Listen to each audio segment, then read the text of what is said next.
Arkadaşlar bugün size güzel bir sebze yemeği tarifim var. Hem malzemeyi tanıtıyoruz hem de yemeğimizi yapmaya başlıyoruz. Arkadaşlar pırasaları önce bir yıkama yaptık, ön yıkama yaptık. Hemen şöyle bir tanesini bir göstereyim. Pırasa da sadece şöyle bir çizik atıyoruz. Çizik attıktan sonra yüzünden bir tanesini alıyoruz. Şöyle görüyor musunuz? Pırasaların hepsini ayıkladık. Şöyle bir doğramayı da gösterelim.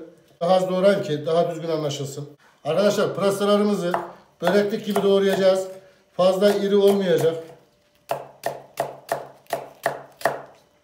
Şöyle bir tanesini göstereyim. Ocakta piştiği zaman da zaten bu ne yapar? Erir çöker.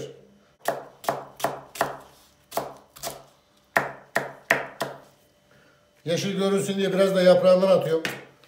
Yanımızda ılık su var. Ilık suyu da şöyle yanımıza alalım. Bunun hepsini doğrayacağız. Ilık suyun içine atacağız.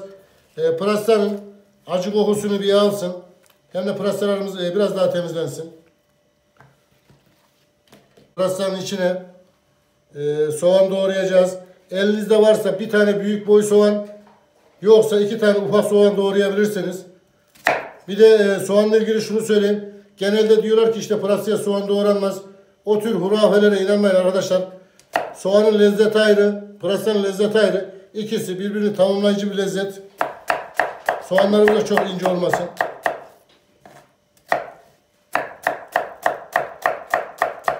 Soğanımız, pırasamız hazır. Ocağın başına geçiyoruz arkadaşlar. Ocağımızı yaktık. Soğanı kavuracak kadar içine bir sıvı yağ ilave ediyoruz. Ortalama yarım fincan civarında. Tabi elinizde hangi yağ varsa onu kullanabilirsiniz. Yağımız bir ısınsın önce. Yağımız ısınmaya başladı. Hemen soğanı döküyoruz.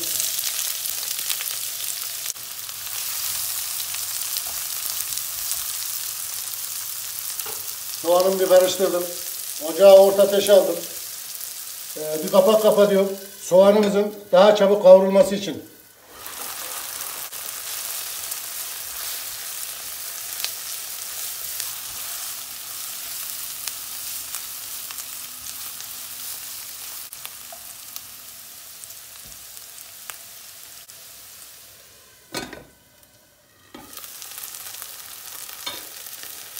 Soğanımızı bir kere karıştırdık. Şöyle bir gösterelim. Hafiften yanıklar oluşmaya başladı. İçinde soğanın, pırasanın çiğ kokusu olmaması için hafiften soğanlar yanacak ki yemeğin sonunda soğan kokusu pırasaya da geçecek. Güzel bir lezzet ortaya çıkacak. Suda beklettiğimiz pırasayı atıyoruz içine.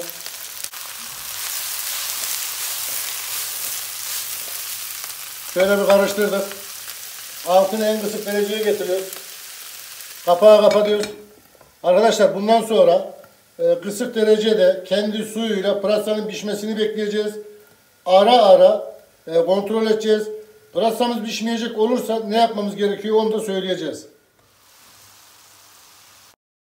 Şöyle bakın. Pırasayı sadece bir kere karıştırdım. Bir de kontrol edelim. Şöyle bir tanesini kontrol ediyoruz. Şöyle bakın arkadaşlar. Pırasalarımız eziliyor. Hem taze olduğundan hem de pırasa ufak olduğundan dolayı hiç su ilave etmeden pırasalarımız pişti.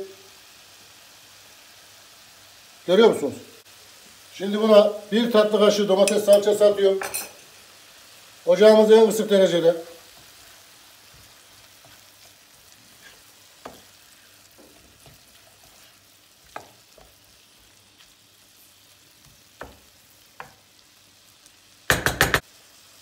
Domates salçasını attıktan sonra kapağı kapatıyorum.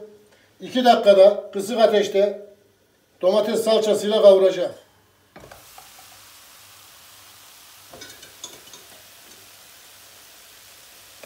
Salçalarımızı da kavurduk. Salçamızı ne kadar iyi kavurursak o kadar lezzetli olur. Midemizde yanma ekşime de yapmaz.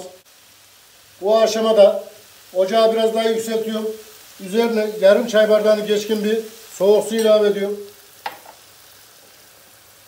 Bu soğuk su hem salçanın renginin güzel çıkmasını sağlayacak hem de yemeğimiz daha lezzetli olacak. Soğuk su ilave ettiğim gibi şöyle bir karıştırıyorum. Sıra geldi baharatlarına. Burada 1 çay kaşığı pul biber, 1 çay kaşığı karabiber, yarım çay kaşığı kimyon, 1 çay kaşığı da tuzumuz var. Onu ilave ediyoruz. Yemek az olduğu için ben baharatları az kullandım.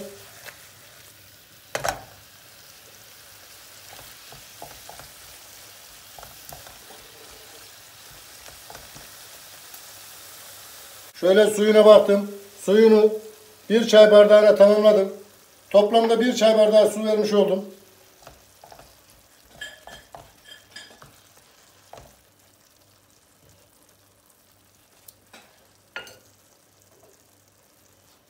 Kapağı kapatıyorum.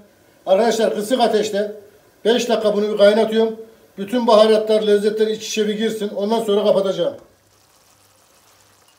Arkadaşlar şu damlacıklar sizi yanıltmasın. Bunlar su değil, bunlar buhar. İçinde su var diye daha fazla pişirmeye kalkarsan yemeğini yakarsın. Kapağı kapatıyorum. Altını kapatıyorum. Bu dinlenirken üzerinin yoğurdunu hazırlayacağız. Pırasamız hazır. Hemen şöyle az bir yoğurt hazırlıyoruz. Porsiyona göre yoğurt ayarlayabilirsiniz. Yoğurdu şöyle hafiften bir karıştırayım. Az bir şey sulandıracağım. Akıcı kıvama getireceğim. Çok az bir tuz.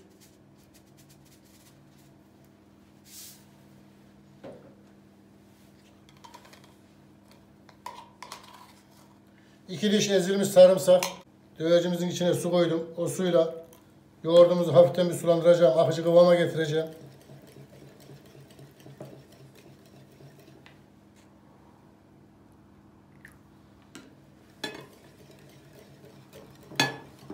Yoğurdumuz hazır.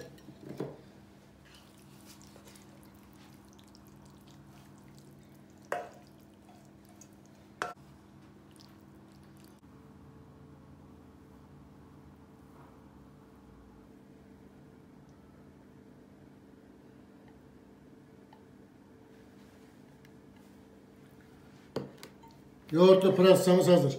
Yemeğimiz bu. Kesinlikle tavsiye edebileceğim bir lezzet.